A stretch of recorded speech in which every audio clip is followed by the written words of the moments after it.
हरिओम. श्री समर्थ रामदास स्वामी रचित योगदास जय गणेश जोशी यांनी निरूपण केलेला मनाचा श्लोक क्रमांक 28.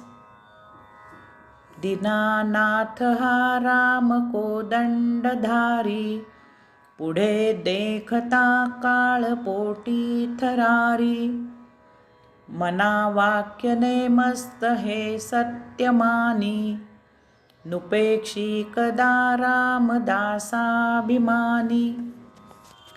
या 28व्या श्लोकापासून 37व्या श्लोकापर्यंत श्री समर्थ साधकाला उपदेश करत आहेत की परमेश्वर भक्ताचा कैवारी असतो. श्री समर्थांना आलेली प्रचिती ते साधकांवर ठसवीत आहेत. हा कोदंडधारी श्रीराम परमेश्वर योगेश्वर दीन दुबळे वंचित लुळे पांगळे अनाथ दुःखी पीडित अशांचा सांभाळ करायला धावून येतो. आपण पाहतो की ज्याचे कोणी नाही अशांना आधार द्यायला एखादा सामाजिक कार्यकर्ता धनवान संत सज्जन पुढे येतो. सेवाभावी संस्था चालवल्या जातात. कुष्ठरोग्यांचा हात प्रेमाने हातात घ्यायला बाबा आमटे यांच्यासारखा नरदेव पुढे येतो. म्हणूनच म्हणतात की ज्याला कोणी वाली नाही त्याचा परमेश्वर वाली असतो.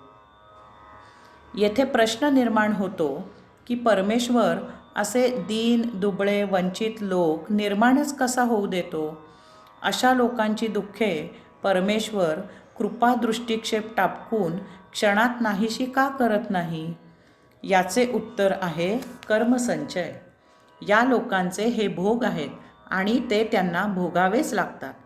परंतु अशाही परिस्थितीत या लोकांनी परमेश्वरावर विश्वास ठेवून त्याची भक्ती सुरू ठेवली तर तो दीनदयाळू या लोकांना हे भोग भोगणे सहन करण्याची ताकद देतो.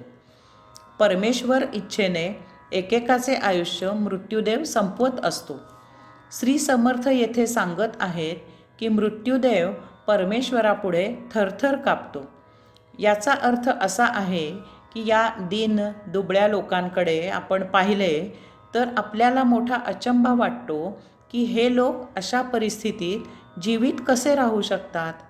या हलाखीच्या परिस्थितीत ते आनंदाने आयुष्य उपभोगत असतात. हे अद्भुत त्यांनी केलेल्या परमेश्वराच्या भक्तीचा प्रसाद असतो. त्यांच्या आयुष्याची दोरी लांबते. म्हणजेच मृत्यू यायला पाहिजे होता तितक्या लवकर त्यांच्या वाट्याला तो येत नाही.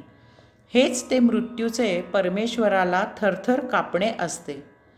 श्री समर्थ साधकाला सांगत आहेत की प्राप्त परिस्थितीत श्रद्धेने परमेश्वराची भक्ती कर. तो दीनानाथ यामधून तुला तारून नेईल. हरिओम.